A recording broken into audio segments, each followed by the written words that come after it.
അല്ല അവരൊക്കെ വലിയ സന്തോഷത്തോടെയാണ്. അവരെ സംബന്ധിച്ച് മറ്റൊരു അവരുടെ സ്വന്തം നാട്ടിലല്ലാതെ മറ്റൊരു രാജ്യത്തേക്ക് പോകുകയെന്ന് വെച്ചാൽ അപ്പം നമുക്ക് അവരുടെ പല രീതികളും ഇതിൽ നിന്ന് മനസ്സിലാക്കാൻ പറ്റുന്നുണ്ട്. അതാണ് ഏറ്റവും വലിയ കാര്യം. അപ്പം എന്താണ് 2023 കൊറിയയിൽ നിന്ന് വന്ന് കിം കഴിഞ്ഞ പ്രാവശ്യം ഞാൻ ക്ഷണിച്ചപ്പോൾ അദ്ദേഹത്തിന് വരാൻ അദ്ദേഹത്തിൻ്റെ ഒരു എക്സിബിഷൻ നടക്കാനുള്ള തയ്യാറെടുപ്പിലാണ്. അതൊന്നും വരാൻ പറ്റില്ല എന്ന് പറഞ്ഞ് അദ്ദേഹം ക്ഷമാപണത്തോടെ എനിക്കൊരു കത്ത് അയച്ചിരിക്കുന്നു.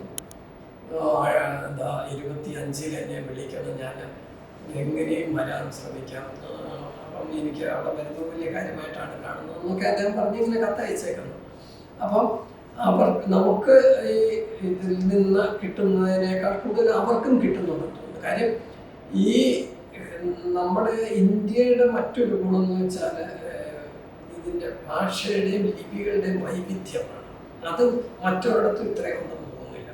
ഇപ്പം ഇംഗ്ലീഷോ ഒക്കെ ആണെങ്കിൽ ഫ്രാൻസ്, ജർമ്മനി, ഇവിടെ എല്ലാം ഒറ്റ ലാറ്റിൻ എന്ന് പറഞ്ഞാൽ ഒറ്റ ലിപിയേ ഉള്ളൂ. അപ്പോൾ അവർക്ക് അതിൻ്റെ സാധ്യതകൾ മനസ്സിലാക്കാൻ പറ്റുന്ന ആ ഒരു ഇത് മാത്രമേ ഉള്ളൂ. പക്ഷേ നമ്മളിവിടെ കേരളം അല്ല, ഇന്ത്യയിൽ അങ്ങനെയല്ല, ധാരാളം ലിപികളുണ്ട്.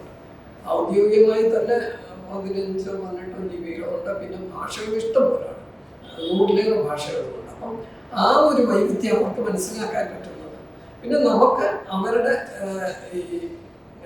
കാലിഗ്രാഫി ധാരാളം വളർന്നതായതുകൊണ്ട് അതിൻ്റെ സാങ്കേതിക കാര്യങ്ങളും അവരുടെ അനുഭവങ്ങളിൽ നിന്ന് നമുക്ക് ഒരുപാട് കാര്യങ്ങൾ ഉൾക്കൊള്ളാനുണ്ട്.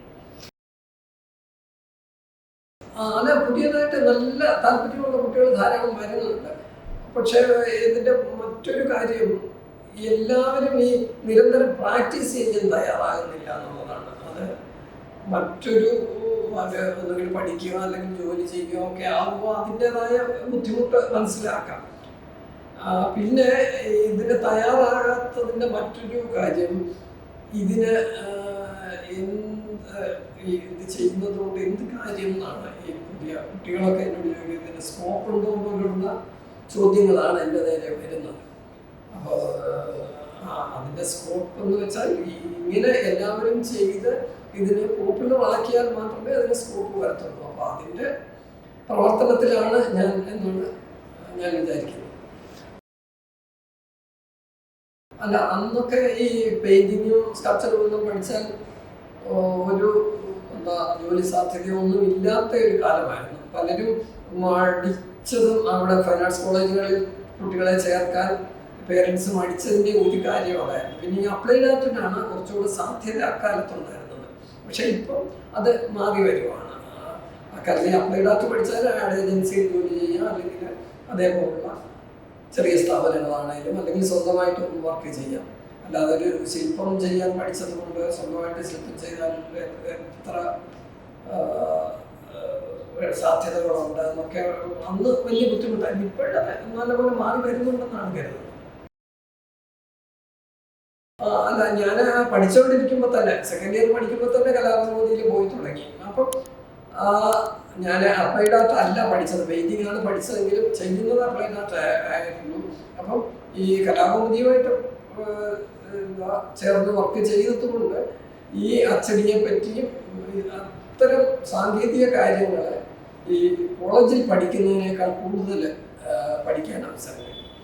അപ്പോൾ അത്തരം കാര്യങ്ങൾ ഇപ്പോഴത്തെ കുട്ടികൾ ഈ കമ്പ്യൂട്ടറിൽ ചെയ്തുകൊണ്ട് അത്രയും സാങ്കേതിക കാര്യങ്ങൾ പോലും മനസ്സിലാക്കുന്നുണ്ടെന്ന് എനിക്ക് സംശയമുണ്ട്. ആ ഒരു ഗുണം കലാകൗമുദിയിൽ പോയതുകൊണ്ട് കിട്ടിയിട്ടുണ്ടാണ്. പിന്നെ ഞാൻ പറഞ്ഞിട്ട് ഈ ടൈറ്റിൽ എഴുതുക എന്നുള്ളതാണ് എൻ്റെ അവിടുത്തെ പ്രധാന ജോലി. അത് ഒരു ആഴ്ച 40-50 ടൈറ്റിൽ എഴുതുക, അതും 2 ദിവസം കൊണ്ട് അത്രയും ചെയ്യുക എന്ന് വെച്ചാൽ കുറച്ച് ആയാസമുള്ള പണിയാണ്. എന്നാൽ പോലും അത് അങ്ങനെ ശീലിച്ചു വന്നതുകൊണ്ട് എൻ്റെ ആ കൈയുടെ വഴക്കം നല്ലപോലെ എനിക്ക് സ്വായത്തമാക്കാൻ പറ്റുന്നു.